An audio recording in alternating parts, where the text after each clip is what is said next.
I just had to press that button that said "got it," and that just sort of like seems so undignified.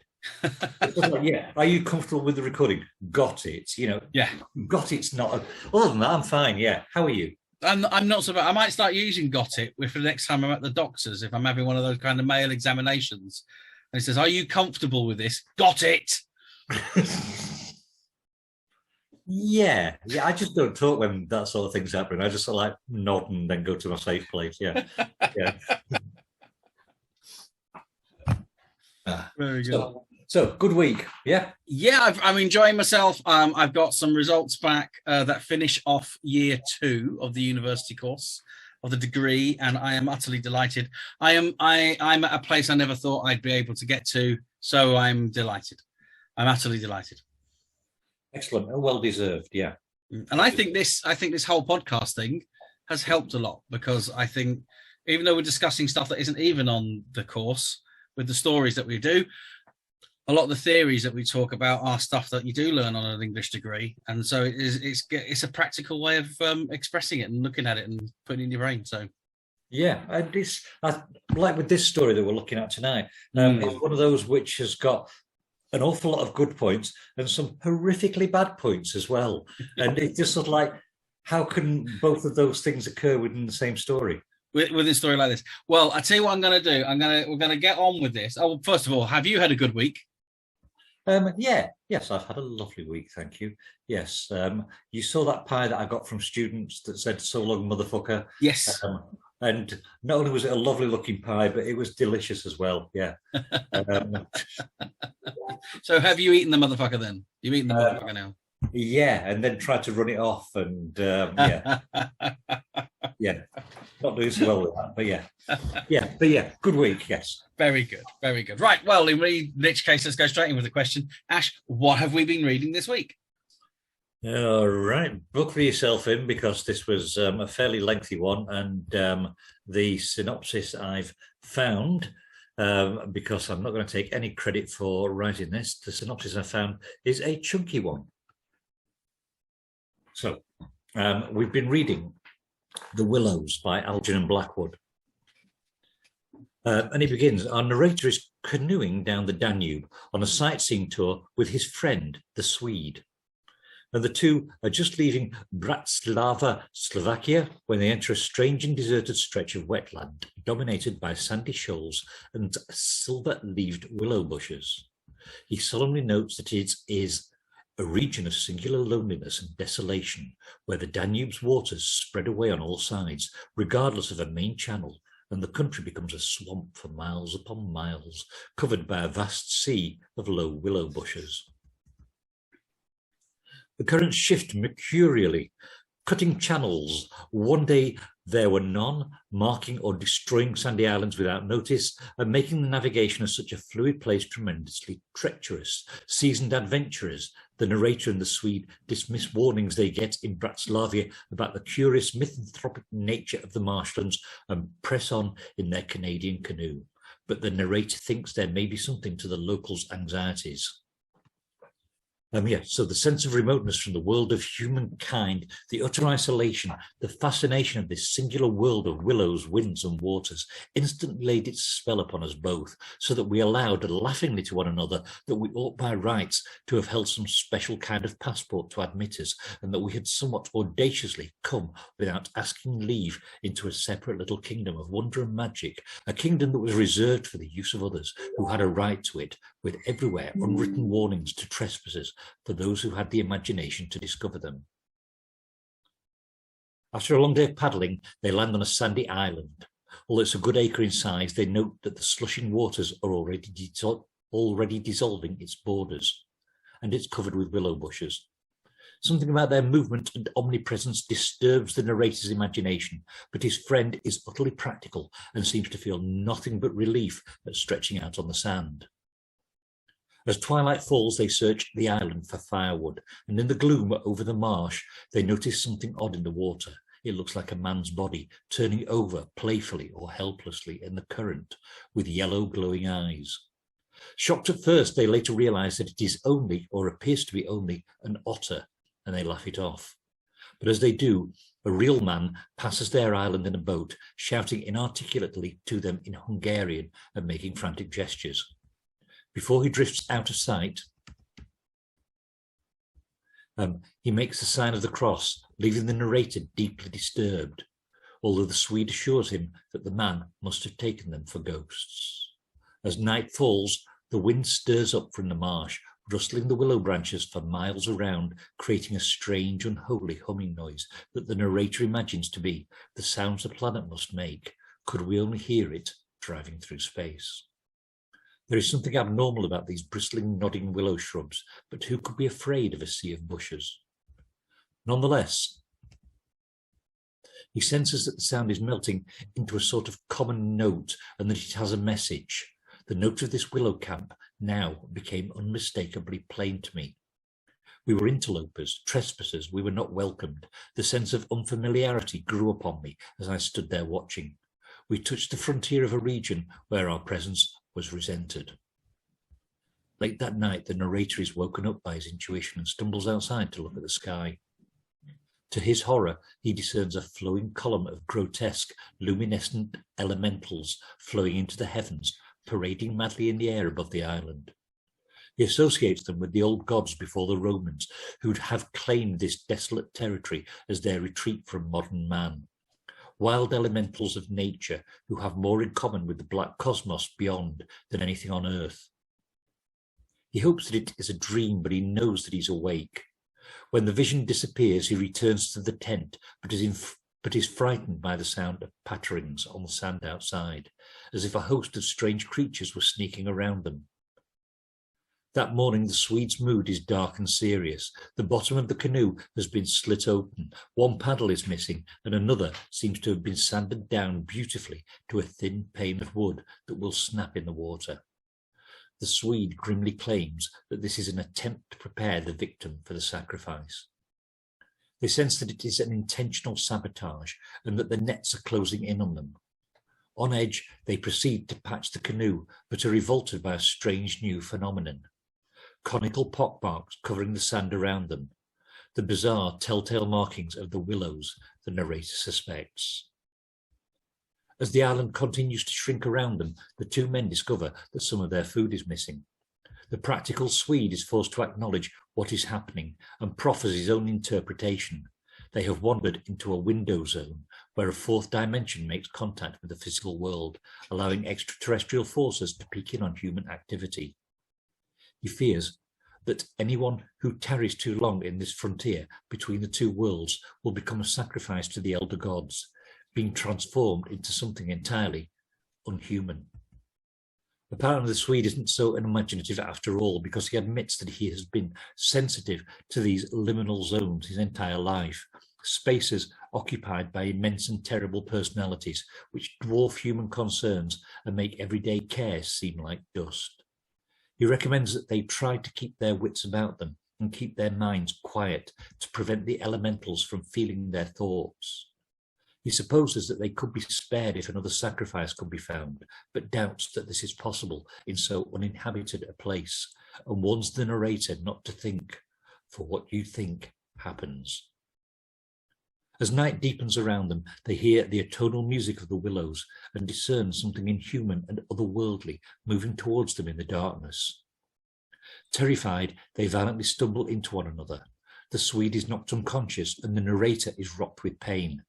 But this seems to have inadvertently saved them. The mental distraction of the pain has caused the humming to cease. However, when the narrator looks up, he notices that the tent has been knocked over and that the sand around it is utterly peppered with conical divots. Sleep is difficult for them, and the narrator awakens to hear the telltale patterings of the willow things outside, along with a wild torrent of atonal humming rising up from the marshes. He notices that the Swede is missing and catches his friend standing by the rushing waters, prepared to hurl himself in. The two men struggle in the sand, with the Swede begging the narrator to let him take the way of the water and the wind. But before he can slip out of the narrator's grip, something changes in the atmosphere. The humming stops, the patterings stop, and the Swede's reason returns to him. Relieved but disturbed, he mutters that the willow things must have found another victim to take their place. In the morning, the Swede searches their surroundings, certain that he will find the sacrifice nearby, and he does. He discovers the drowned corpse of a stranger tangled in the willow roots on the border of the island. The men are shocked to find the body riddled with beautifully formed conical impressions, which the Swede laconically points to as their awful mark.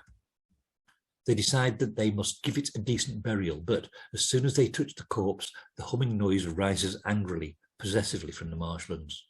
The two men cling to each other in terror, and before their eyes, the water rises around the pockmarked body, washing it away into the river. The body had been swept away into midstream and was already beyond our reach and almost out of sight, turning over and over on the waves like an otter.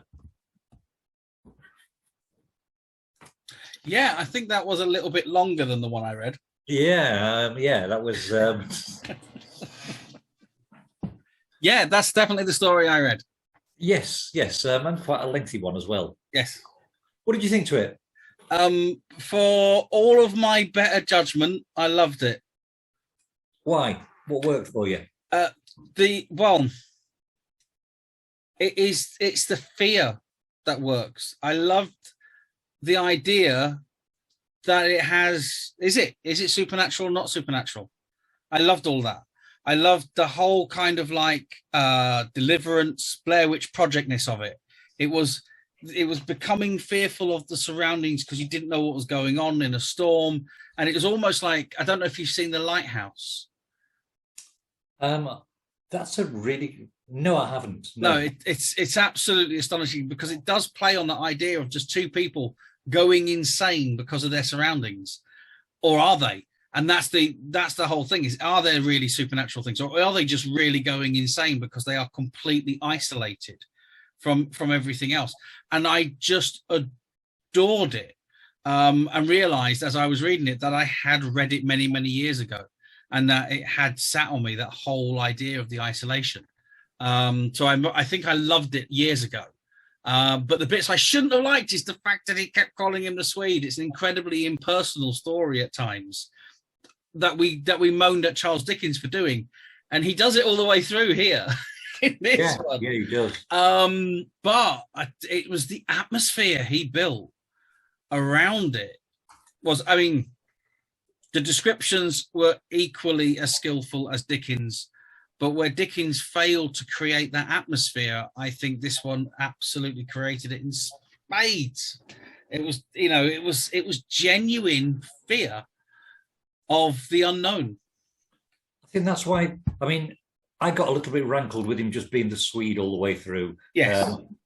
But I think that added to the atmosphere. I think that added to the isolation, because though they weren't two people who were traveling and having a fun time, they were two people who were traveling and incredibly distant from one another and remote from one another, even though, they were sharing a canoe. That's not a euphemism.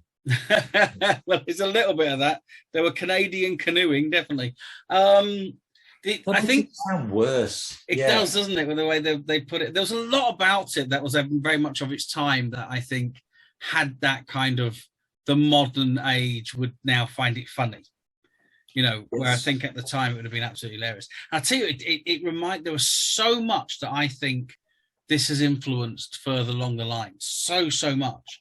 I know H.P. Lovecraft said that he considers it to be the most frightening, or did consider it to be the most frightening story in the English language. He was heavily influenced by it. Before we got on to sort of like H.P. racist, Lighthouse Story. Is that the Lighthouse Story then that's based on the idea of Flannan's Lighthouse? Oh, I don't know. It's William Defoe and I can't remember the other one. I think I got a feeling it's Patterson, Robert Patterson. Right. And there's just two men in a lighthouse. that's all it is two men in a lighthouse, filmed in black and white, made by the guy that made Witch. So it's a modern horror, very psychological based horror. Right. It's just I was listening to a podcast about mysterious disappearances earlier, and they said there were an awful lot of stories that had been told about the Flannan Lighthouse one, and they'd made it into films. And it was people who were in a lighthouse and they didn't know whether they'd been blown over, not overboard, but out the side of it, or whether they'd been washed away, or whether aliens had abducted them, or whether, I have seen lighthouse films in the past, and I've read lighthouse stories in the past that do that, where they're almost like how does anybody know? You know, if it's based on a true story, how does anybody know? Because there were no survivors. Exactly. Because everyone just disappears. So it's one of those kind of tales.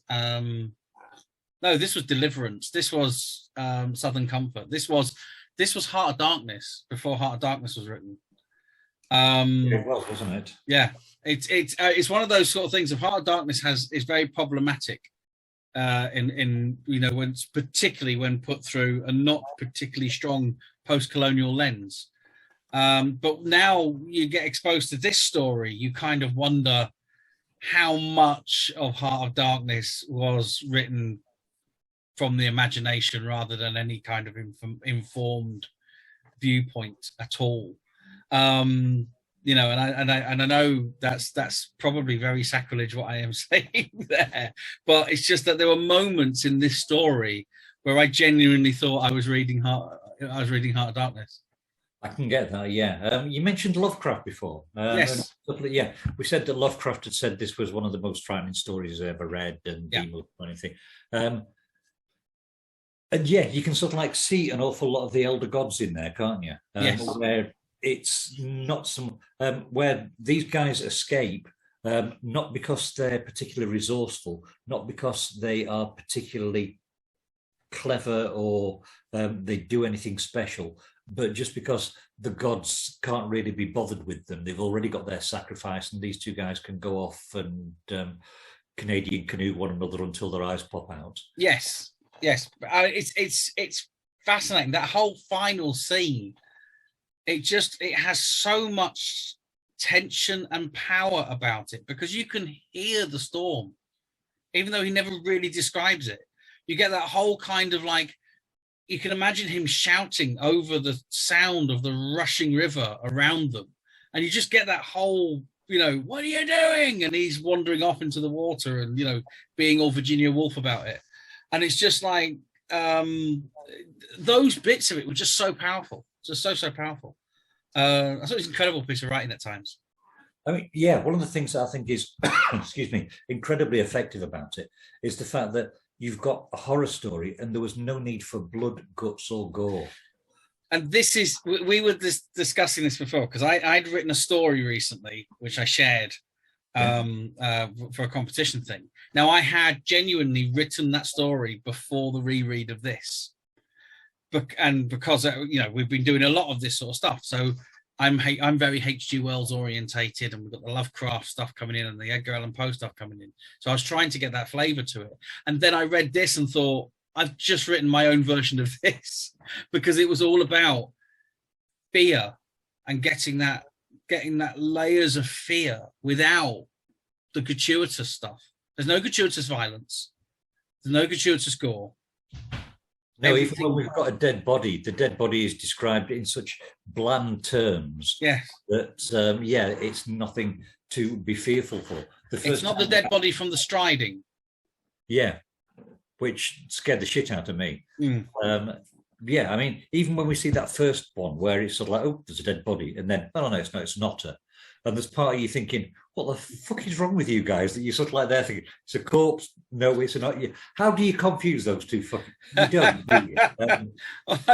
It's a very forced foreshadowing, that, isn't it? To be perfectly honest with you, it really is forced. Because also, the other thing is, it told me that the word otter is rubbish when trying to use in this kind of situation. It sounds so odd at the end.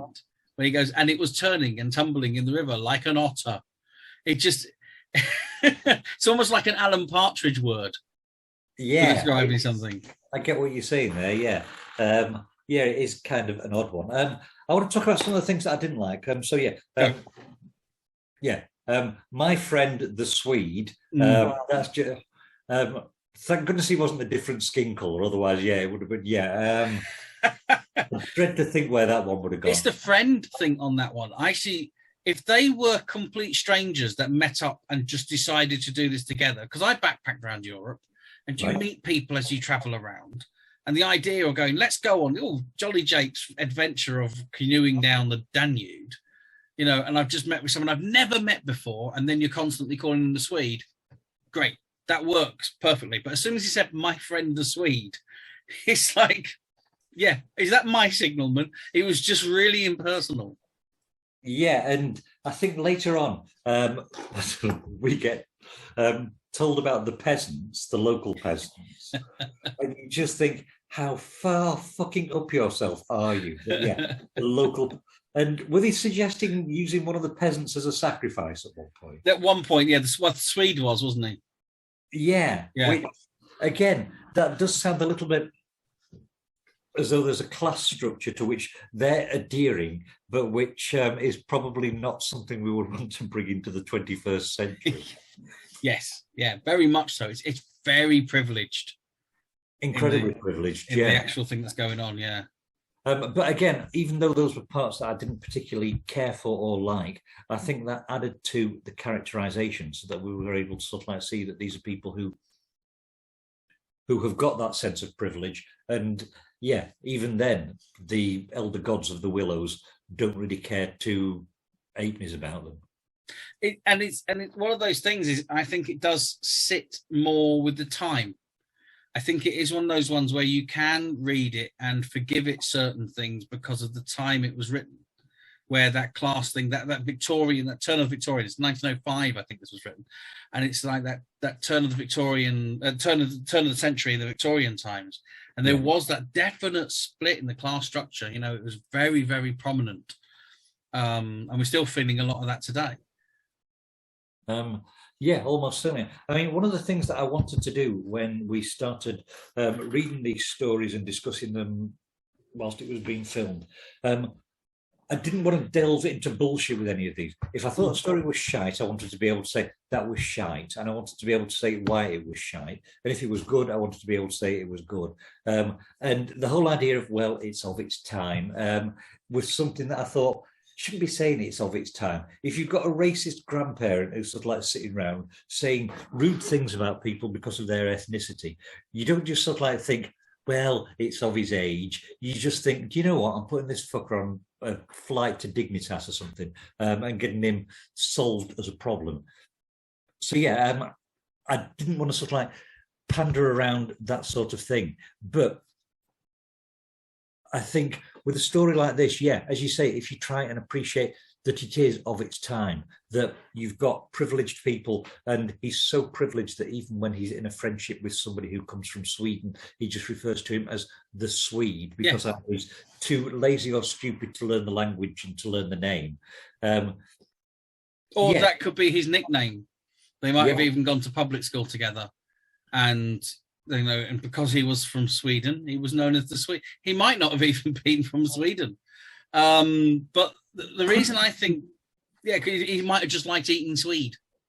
It could just be that the phrase "my friend" is sort of like used in a generic term, as in my friend the Swede, or my friend at the bus stop, or my friend who, was driving the car that ploughed into me. Yeah. Again, taking it from of its time, isn't it? Because wasn't it Jeremy Corbyn that they tried to pick on over that because he said our friends from Hezbollah, and he was actually just using it in the old term of a greeting to people coming into the room, rather than being, oh yeah, we're mates. Yeah, rather than I've got such a relationship with these people that I will happily be carried to their Boris. Yeah. Yes. Yeah. Sorry, I shouldn't have said that. That's less than the other thing about this, isn't it? We get to say what we want. We don't care.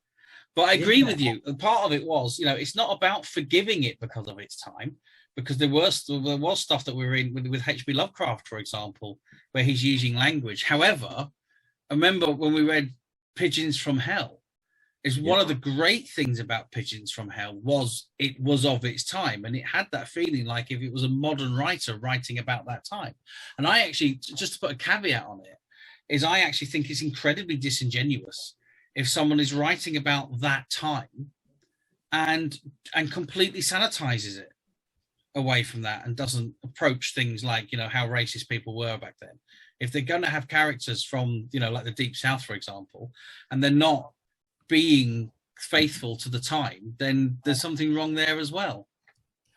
I know what you're saying. And yeah, it's about, did you see that thing that was online the other day about somebody had reviewed a book, and they'd reviewed the book and complained about it because it had been written about 10 years ago, I think.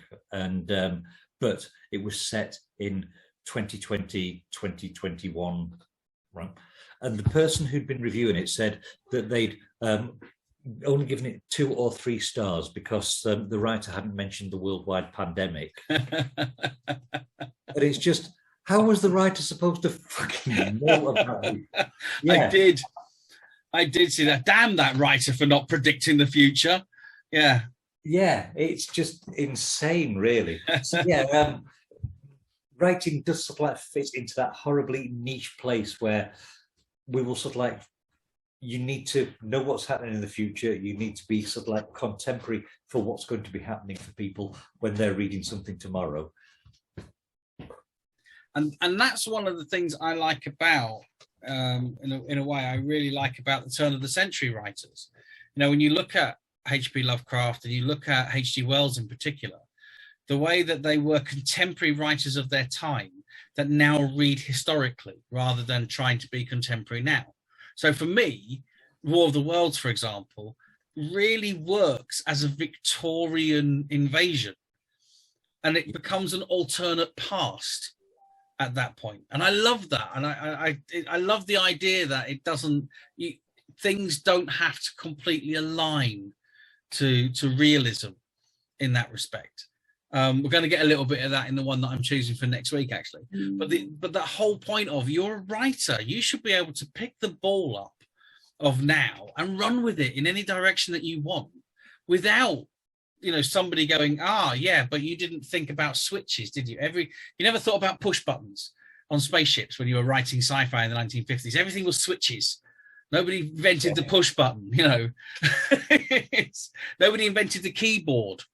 You notice in science fiction from like 1940s, nobody was typing anything in at all.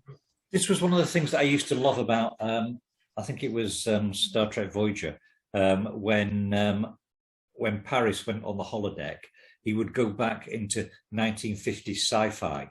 So it was like Robbie the Robot type things. Yes, all the vowels. Yeah, it was like nostalgia science fiction. Yes. Which is just such a head fuck. It's a wonderful, wonderful concept.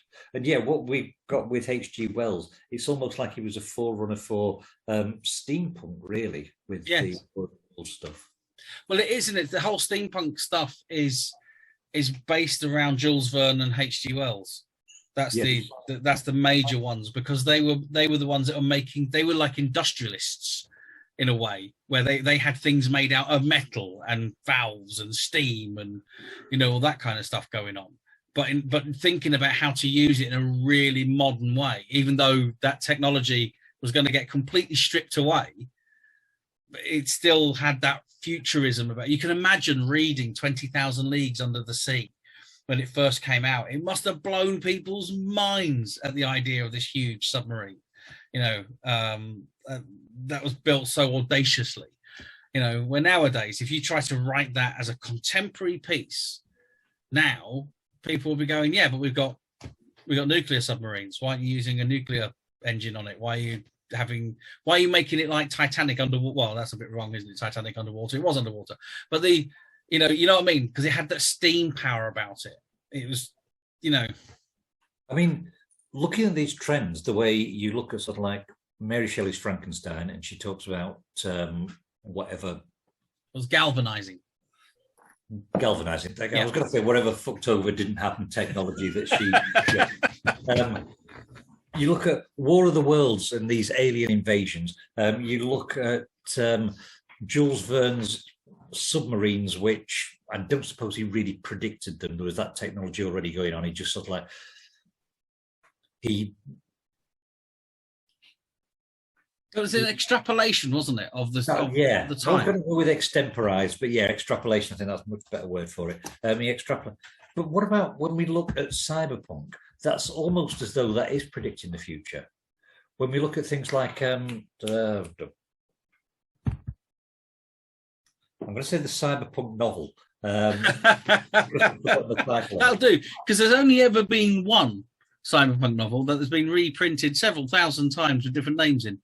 No, I know what you mean, and I only jest. I actually really like quite a lot of cyberpunk, but the idea of the implants, yeah, and things, and it's true actually. This because a friend of mine's just had a procedure done where she has a particular problem with her nerve endings, right, which means that she doesn't feel things in the same way, and it can be quite dangerous. And they have, and there's this microchip technology now that they've just used, and I've got people that have spinal injuries walking again. You know, they're not walking particularly well, but they're walking much better than they were. And they've used that same technology, and it's basically just in the base of the top of her spine, just at the base of her skull, and it rejigs all her nerve endings so that she can feel things correctly and therefore doesn't hurt herself on a regular basis. And when they put it in, she had a wire sticking out of her side that she plugged in to charge this thing up whilst they tested it. And then once they finished testing it, they took that wire out, and she now has a contactless charging point. So once a week, she has to go and sit next to this charger to charge up her bionic nerves. Wow. Yeah. It's cyberpunk. Yeah, it is. We are living in the dystopian future. In more ways than one. Novel, yeah. Do we think that this is going to eventually be a case of, oh no, it didn't really happen, and yet we're still moving on? Or do we think that this is one that's actually going to stick? What, you mean the cyberpunk technology that we're living with? Oh, I think it's just the beginning.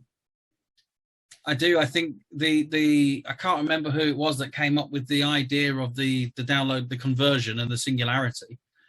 You know, where the idea being that AI, the conversion is when AI becomes as intelligent, not necessarily sentient, but has the ability to have intelligent thought. And then the singularity is when humans actually upload a consciousness into an AI.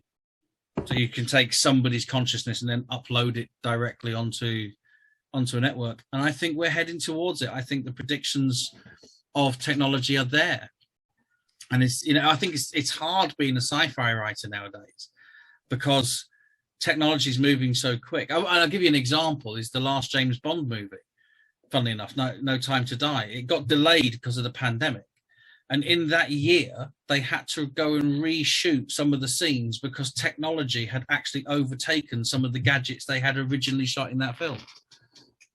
Wow. So I think we're living in a time at the moment where sci-fi writers aren't necessarily writing the books. They're actually sat in laboratories giving techos the the ideas to go and work on stuff. Yeah, I mean, I know your writing style is very much like Black Mirror, and I've seen a couple of episodes of Black Mirror, and there's one where a prime minister fucks a pig. Yes, ironically. Yeah, 4 years before, well, a couple of years before we found out about Prime Minister fucking a pig.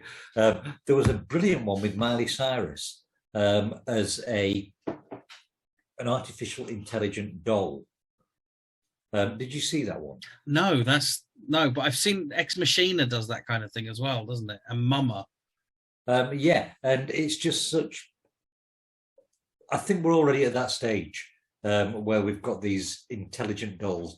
The Turing test has been sort of like beaten so many times now that there's no point having that test there anymore, is there? Because AI is able to go past it. Yes. But not with cognitive thought. The strange thing is I've always said the biggest fear for me in going into AI is anthropomorphizing it, and the idea that we will see it doing something and think that it's become aware when it hasn't. And we will allow it to make decisions that it shouldn't, because it's not making it based on the cognitive process, that it is still based on these complete logic patterns. And there's a wonderful sci-fi story. This is great. We're going to talk about stories, and neither of us can remember the bloody names of them. So this is great. There's one story where an AI was programmed to protect the human race, and it figured that the only way it could was to wipe it out, because the only way it could actually it could save it from itself was to completely dominate it. So it wiped it out completely, bar a couple of 100 humans that it then fed and made sure was okay, that used to live by the silos. But that was the only, because that's the logical way of saving something, is reducing it down so that it can look after it like a pet. I don't see anything wrong with that. I mean, the way humanity is going at the moment, and this is going to make me sound like some sort of monstrous villain, but the way humanity is going at the moment, we're being led by people who are incompetent, who are making decisions that are based on their own financial things that will benefit them financially, and not what will benefit society as a whole. And the idea that these people are out there making those decisions, I would love for a robot just to say, let's wipe out this section of society because they're no good for humanity. And yeah, I don't think it will be that much worse being under the robot's care. The robot would. I genuinely think, this whole thing that we are living in a land where sex and horror are the new gods. But we're living at this time where politicians are untrustworthy, where they're all in it for themselves, and companies are just out for themselves and not thinking about their workers. And then I think, oh no, sorry, that was the Industrial Revolution. Let's think about what happened in the. Oh no, that happened in the 40s as well, the 30s with the Great Depression. And hang on a second, remember all the sex scandals of the 1960s that went on, and then hang on, they suddenly realized that oil companies America was making huge amounts of money out of oil, and the Arab states decided that they wanted a bit of that as well. And then the people that were actually making the money and doing the stuff wanted a bit of that wealth that was all being grabbed as well. No, that was the 70s. And it's like nothing's changed, but we now see it. It's either they've got so blasé about it that they just don't care whether we know, or we have that much information now that we see it more than we ever did before. Yeah, I think you're right. Steven Pinker in fucking hell, Better Angels of Our Nature, was it? Possibly, yes. Points out that society is getting better and is improving because we sort of like look back on things that have happened in the past, and they were genuinely horrific. Yes. Whereas we're sort of like they're thinking, well, this is intolerable and society's so bad nowadays. But yeah, you're absolutely right. Society has improved and is much better. But I do still think that wiping out the political classes. We've got to be careful what we say there, actually, because of stuff that's happened in recent past. We're not inciting anybody to do anything like that. We're not Trump. But I think that the next revolution has to be one that's political, because we're living in archaic, over the entire world, we live in archaic political systems that originally rose up at a time when it was so much easier when we were peasants and they were lords of the land, and we lived for free, but didn't eat very well and didn't have very sort of good conditions because we worked for the laws of the land, and that made us peasants. And then we decided we wanted paying, and they went, okay, we'll pay you, but you've got to pay us. And then it's, and the whole world of commerce, and it's never really gone away from that. They are still this gentrified lords of the land that came over here with the Norman invasions, and we're still the peasants, doffing our cap and occasionally throwing our toys out the pram to go, actually, we can't afford to live right now. Can you give us a little bit more, sir? And then supposedly made to feel grateful because they decided to actually allow us to be able to afford food. And with you mentioning peasants, that's taking me right back to the Willows and the fact that we've got Yeah, people being referred to as peasants in the Willows, which again, there's that whole, it's not just the classist side of it, but it's also that post-colonial invader into a foreign country part, because these aren't just peasants. These, sorry, it sounds like an M&S advert, doesn't it? These are Marks and Spencer's peasants. Peasants, they're Hungarian peasants, because this very British narrator with his Swedish friend traveling through Hungary via the Danube, and they're just dismissing these native Hungarians as peasants, and it's just wow. I wish the trees had fucking eaten you, because you were. And again, where it comes into the Heart of Darkness, I think, because that's one of the key things about the Heart of Darkness. Now, Heart of Darkness wasn't written from that point of view. It was written as a kind of like, oh, look at us, jolly English Empire, going to the darkened lands, of the savages. Yes. And this was exactly the same. They were talking about this area as being unsophisticated by their eyes. It's that whole kind of, like you say, they refer to them as peasants. There is no peasant class at the time this was written. It wasn't like that, but they still refer to them as peasants. They're working class villagers, that lived a completely different life than what we lived in England. Yeah. And that's how they refer to them. It really is the main characters themselves. And I agree with you. I think they both should have got it. I think that night the elder gods should have taken a few more sacrifices, I think, because they weren't pleasant. And I think that's where I should, when I said at the beginning, against my better judgment, I loved this story, because I don't usually like stories where I can't at least sympathize with one of them. I need to think that one of them should survive. You've got to root for something, and quite often I'm rooting for the shark or whatever. But it's that kind of like, what are you rooting for here? Root for the trees. Okay, I missed the pun. Oh no, how can I show my face again? It's that they are not very nice people. So by a lot of my own standards, I shouldn't like this story, because they're not very nice. It's very problematic in the way that it's written. There's very impersonal with the relationship that goes on without that really being explained, and you're never quite sure what their relationship is. Going from 2/10 to 1/10, but it's the fear of it, because we are looking at this from a creative point of view, and I don't think if you are wanting to write horror, and if you're wanting to write something that genuinely gets under people's skin to be frightening, I think you have to read this story to really understand how that's achieved.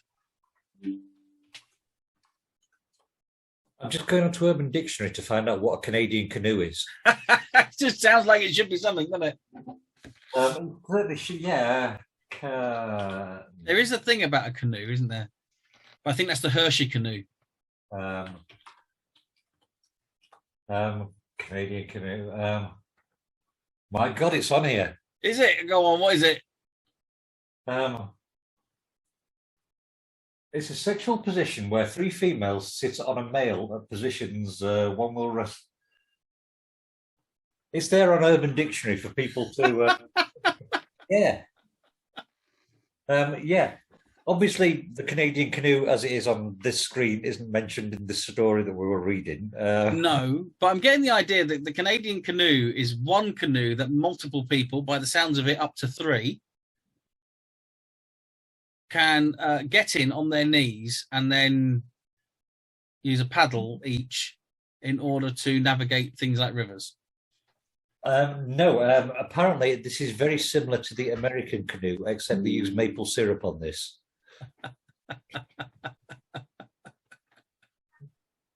Oh, brilliant. Right, we had to get there somewhere, didn't we? Anyway, at the end of the day, loved the story, even though it's problematic. Likewise. I thought it was, it got a hell of a lot. It was a longer story than we usually read, but yes. And that was my bad, but really, really enjoyed it. What have we got?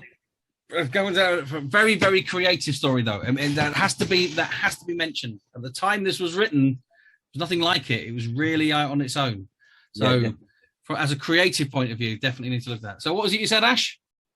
What are we reading next week? Well, next week, I'm glad you asked, because next week you're going to hate me and then you're going to love me. You're going to hate me because I'm going to make you read Twilight. But I'm going to make you read Twilight by Marjorie Bowen. How are you spelling Marjorie? Marjorie. Right. Bowen. This is what you could have won. Right? Right. Twilight. 1912. This was written. Okie dokie. Is this sparkly vampire Twilight? Or I don't want to spoil the surprise. Brilliant stuff. Right. I'm looking forward to that. Yes, should be fun. So that was absolutely, I love that. That was what a great discussion. And I love it when we go off on tangents. Yes, likewise. Absolutely. So that was absolutely brilliant. Okay, well, that leaves to say, I'll see you later, Ash. See you later. Thank you. Bye. Bye.